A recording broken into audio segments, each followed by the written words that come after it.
walks away after winning his 100th game as the head coach here at Notre Dame. The reason I was born with a silver spoon in my mouth, I was born in this country. It isn't what you have, it's what you're taught about the values of life. We trying to save souls. So there's a rule in life that said you're either growing or you're dying. And like an old friend once said, we as Americans need to start winning again. Everyone should ask this question. Am I willing to endure the pain and the suffering and the sacrifice it takes to be a champion?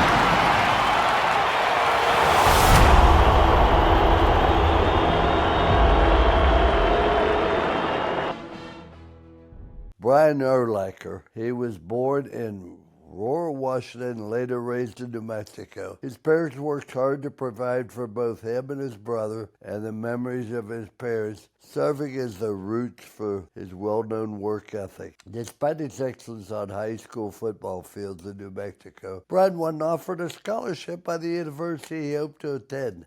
Never once did he get discouraged, though. He enrolled elsewhere and proved everyone had overlooked him how wrong they were by making All-America. He went on to become a Hall of Fame career in football with the Chicago Bears. While those who know Brian only through the lens of football are familiar with his intensity, competitiveness, and leadership skills, those who know him off the field describe another side of the Hall of Famer. A voted family man who was fun-loving and humble with a wide range of interests and hobbies. Well, Brian remains proud of his on-the-field achievements. It's the relationship with his friends and former teammates and family that mean the most to him. Ladies and gentlemen, it's my pleasure to welcome on one of our most distinguished guests ever, and I mean that sincerely. This young man has accomplished so much. He's a class act in every respect. Brian, it's really great to have you on the show today. Ladies and gentlemen, it's my pleasure to welcome on one of our most distinguished guests ever, and I mean that sincerely. This young man has accomplished so much. He's a class act in every respect. Brian, it's really great to have you on the show today. Start out by telling a little bit about the role football played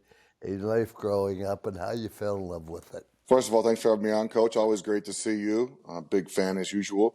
Man, football, it was fun. It kept me busy, kept me disciplined. It taught me so much, how to be on time. I think that's the number one thing. My people are like, what did you learn? I go, well, if you're late for football, you're going to have some problems. You're going to be running. You're going to be in trouble. You're going to get fined if you're in the NFL. But just how to, be around other people who may not be from the same background as you, and how to be a good teammate. You go to war with them every day. You go practice with them every day. On the football field, you have to have that trust between players and coaches, or you're not going to win. If you grow up here, you know how important it is to the people here. I think that's the number one thing is you got to deal with everyone, and people are different in the locker room. You got 100 guys in there. Everyone's different, so you got to learn to deal with everyone and the way they are individually. No doubt about it. Now, Brian, you didn't get a chance to go to the college you wanted to. Which college was that you wanted to attend? Coach, that was Texas Tech, so it was 70 miles from where I grew up. It was in it's in Lubbock, Texas, and I grew up in Lovington, New Mexico. I went to their camp before my senior year. I was the most outstanding camper, receiver camp. I really thought they would offer me a scholarship. They didn't, so I fortunate enough to get an offer from the University of New Mexico. Coach Francione offered me a scholarship, accepted it. Couldn't have worked out any better, though. I'm very happy with the way my career went after taking that scholarship.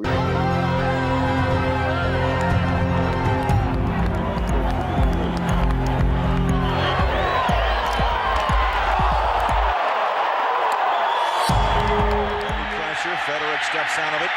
Now is wrestled down and taken down. Boy, a high tackle. Urlacher. They have a lot of high hopes for this one. Yeah, I only had one offer come out of high school. I was very surprised. I'm not surprised, but I thought I was pretty good, Well, I would say so. A lot of people are gotten fired now by this head coach said, why in the world didn't you recruit Brian? Brian, you played 13 seasons of your time in the NFL with the Bears. What kept you with one team for 13 years? That's unheard of in the NFL. You know what? It's hard, especially these days. It's hard to do. I think both sides come into agreements before I never got to be a free agent till my last year when I ended up retiring.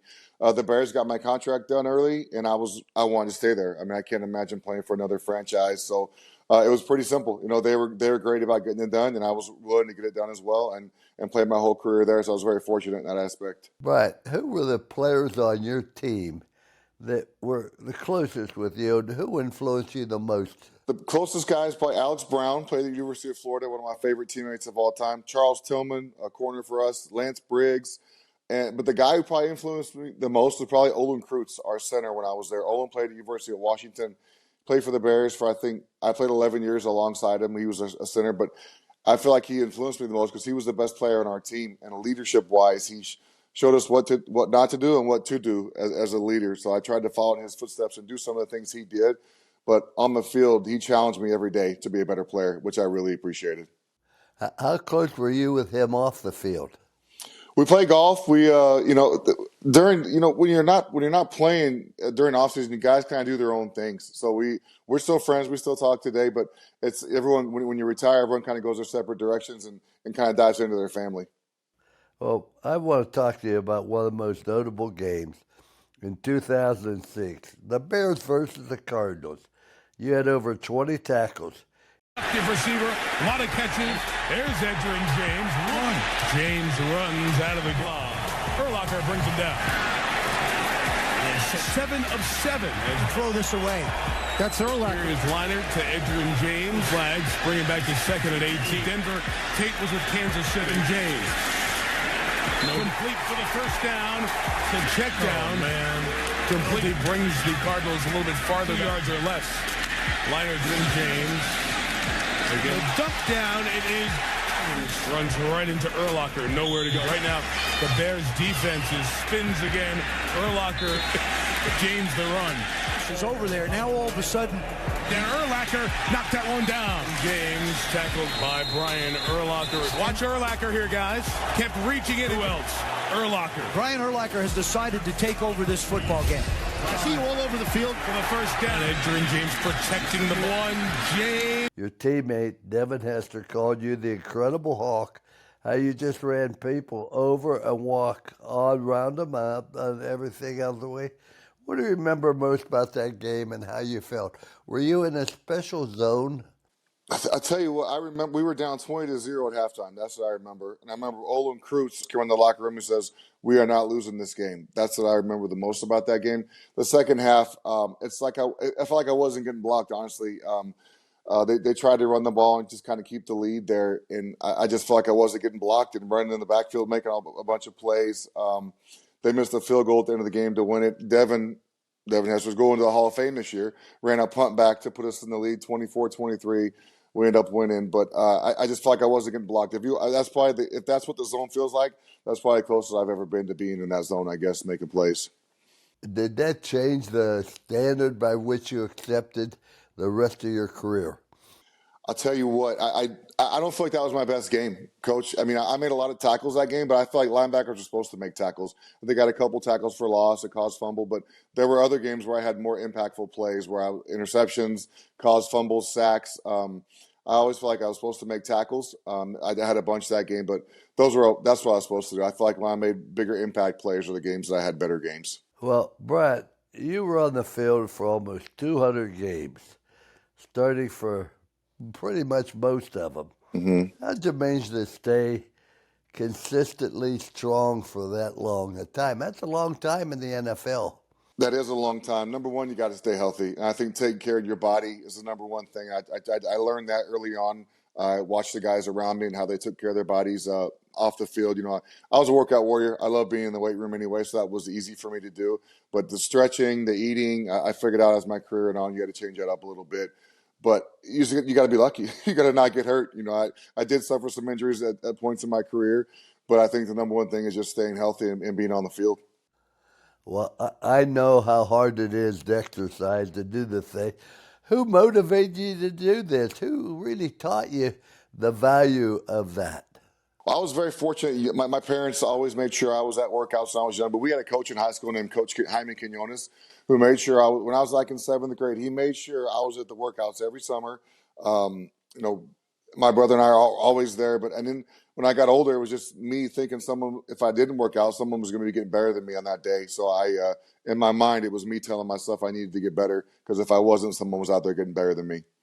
Well, Brian, moving on, can you tell us what you've been up to since retiring from the NFL? Because I know one of the Yep. hardest transitions to go from being an active NFL player to being inactive. And what was the transition like for you? It was different at first because I'm a routine guy. You know, my routine for the last 13 years was getting up, working out, going to work, or just trying to get better. And then all of a sudden, I don't need to worry about that anymore. I don't need have to go to work or get better. So I play a lot of golf right now. I finally transitioned into just a different routine. And my kids were young when I retired, so I got to spend a bunch of time with them. But now these days, it's golfing 3, 4, 5 days a week, fishing when I can down here in Florida.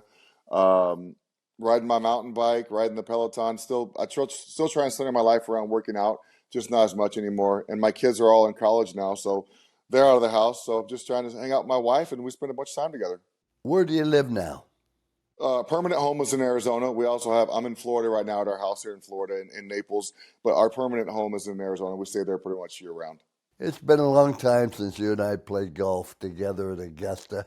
And Yes. you're an excellent golfer, I'll say that, and a tremendous competitor. Tell us about your golf game now and where you think it is. Coach, I got to tell you, that was probably one of the best golf days of my life. Just playing 36 at Augusta with you. I made an eagle on number 7. You had one of the best. I was playing against my buddy, and we played every stroke counts. And I made an eagle on 7 to put me ahead 2 strokes for the day with 2 holes to go. And you said there's only one guy in this group that's not happy about that shot, and it happened to be Bryce, who was the guy I was playing against. But back then I was probably a 12 or 13 handicap. I'm down to a 2 handicap now. I should be good, right? I play all the time. I play in a bunch of the celebrity tournaments around the country. Just love golf. You know, I don't know what I'd be doing with my time if I couldn't. And it also keeps me competitive. You know, you play against the guys in your group, you gamble, but it's fun. I love it. It's a great game. I agree with you. Golf is the greatest game in the world, and it's the one thing I could do to get away from all the pressures of coaching and being at Notre Dame. And my wife understood that was a great getaway for me is golf. And I told her, the amount of time I spent on the golf course, God does not count against my allotted time on this earth. So I'm not depriving you of my companionship. But she didn't play golf. Does your wife play golf? We play about once a month. We have 4 dogs now, so we got rid of the kids, and my wife is on these websites adopting dogs now. So we have 4 dogs. So she doesn't play as much as she would like, but we get out there about once a month together. She hits it really good. We have a good time, and we like I said, we compete, we hang out, we have fun. But I really enjoy playing golf. It's so much fun. Now you've got 3 kids. What was it like balancing family and football for you? Because I know that's not easy, but Yeah. I also know that you've been very successful at both. How do you account for that? So as a player, it's not as difficult as it is because as a coach, you guys are there much longer than we are as players. You know, y'all are there well before we get to the facility and well after we leave. For us, for me, it was 6:30 to 5 every day. So I got to spend a ton of time with my kids when I played because as I wasn't at the facility every day. But now, you know, once I retired, it was great because I was pretty much a full-time dad then with no job. But my kids are amazing. My oldest is Pamela. She's 23. She goes to school at Marquette Law School. She's a first-year law student, just finished her first year there. My middle daughter, Riley, attended Kansas University in the fall. Then she retired from college. Now she doesn't want to go back, which is fine with me. I got no problem with that. She likes music, so she started doing a DJ thing. And my son Kennedy is now a freshman at the University of Notre Dame, playing football there. So very proud of him. Football is great. To be able to get into Notre Dame, as you know, is not easy to do. So I was very proud of him scholastically to be able to get in there.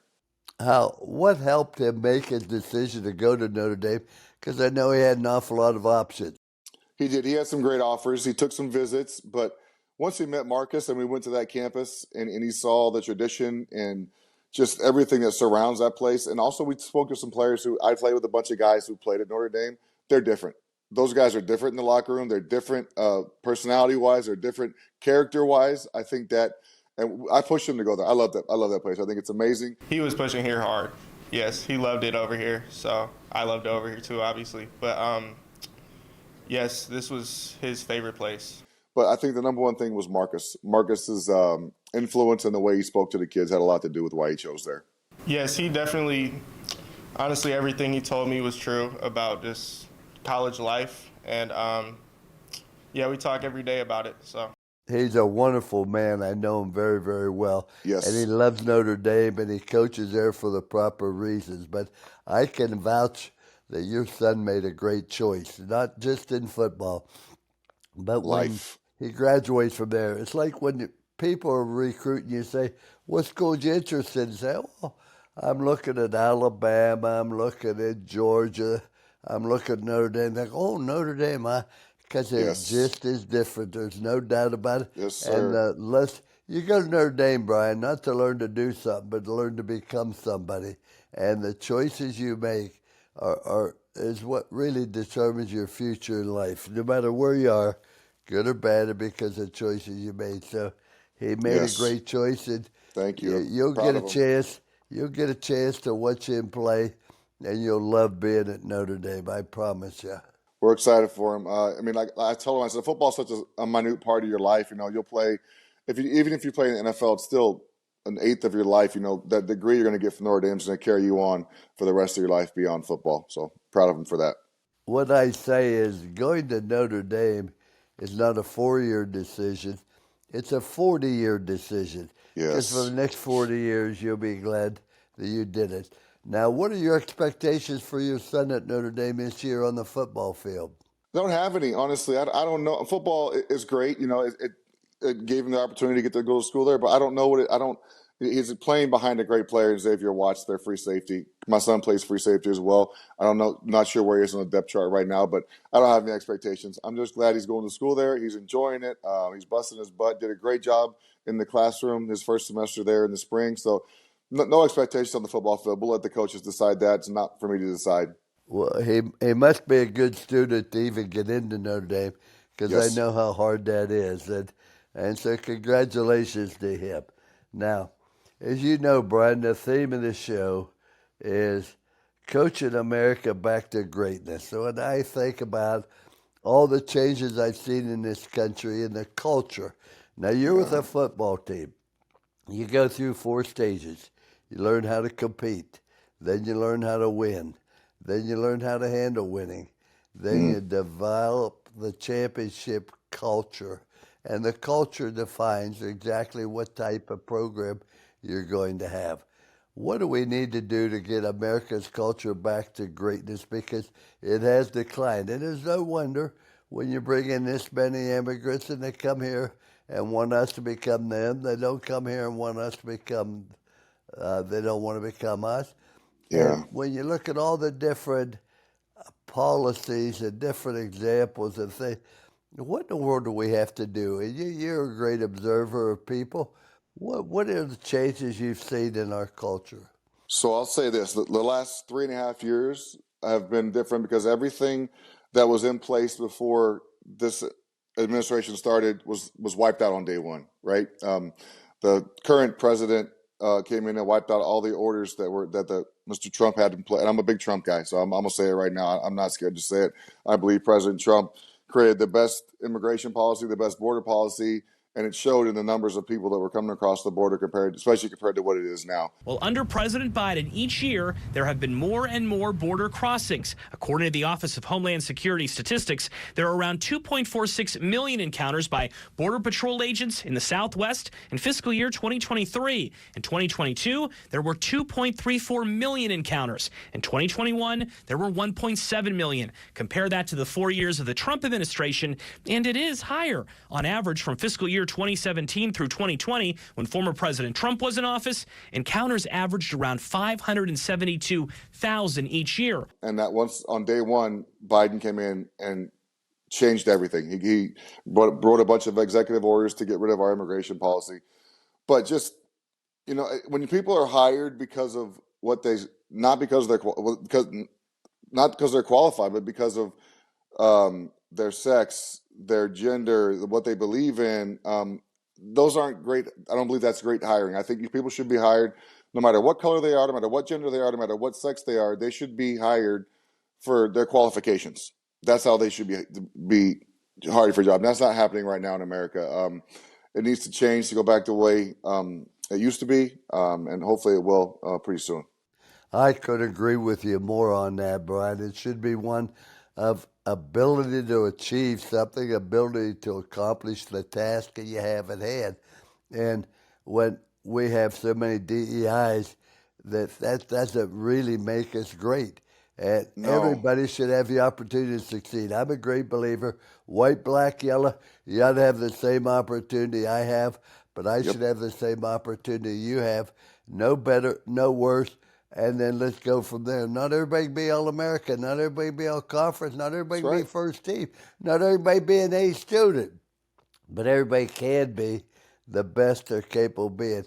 And we've gotten away from that. We've gotten away from that, Brian, in the classroom where there are no more A's now. And everybody, there are no valedictorian. And everybody's equal.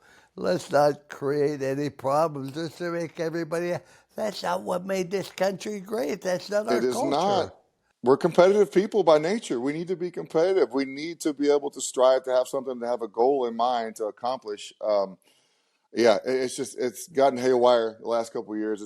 I'm very glad my kids are out of high school. I'll tell you that much because, they can choose where they want to go to college. And I know colleges are pretty much, some of them are very indoctrinating them anyway, but my kids show some good schools and they're very free thinkers. So they know the difference between right and wrong and to choose what's right. Well, that's our obligation as a parent. Teach our children how to make good choices. And the first choice you learn to make is what's right and what's wrong. And to avoid doing what's wrong. There's never a right time to do the wrong thing, never wrong time to do the right thing. But you've been a delightful, Brian. I mean, your success has been unbelievable, unparalleled. One last question, Brian. Yes, sir. What is the difference between the Great Bear teams you were on and those that were mediocre? Oh, that's a good question. I mean, I hate saying this because the answer, you got to stay healthy. You get 1 or 2 or 3 guys hurt that are key players, and it really affects your whole season. But I think a lot has to do with the locker room and the camaraderie as well. You get a good group of guys, and you just maybe not the most talented guys, but if you can play together and win together, I think that breeds confidence, and you can win some games you maybe shouldn't win. You have no business winning, and we did that a bunch there in Chicago. We never really had the quarterback position figured out. I think I had 20-something different guys at quarterback when I played my 13 years there. So it was tough. And like I said, injuries play a big part in that, but that's just football. That's the way it goes, right? You're going to have injuries. You got to adapt and keep going. Yeah. The one thing that I try to teach our players is just be the best you can be and care about your teammates. What I've found, Brian, that if you develop a feeling and a love in a family, on a team, in a country, it's unbeatable.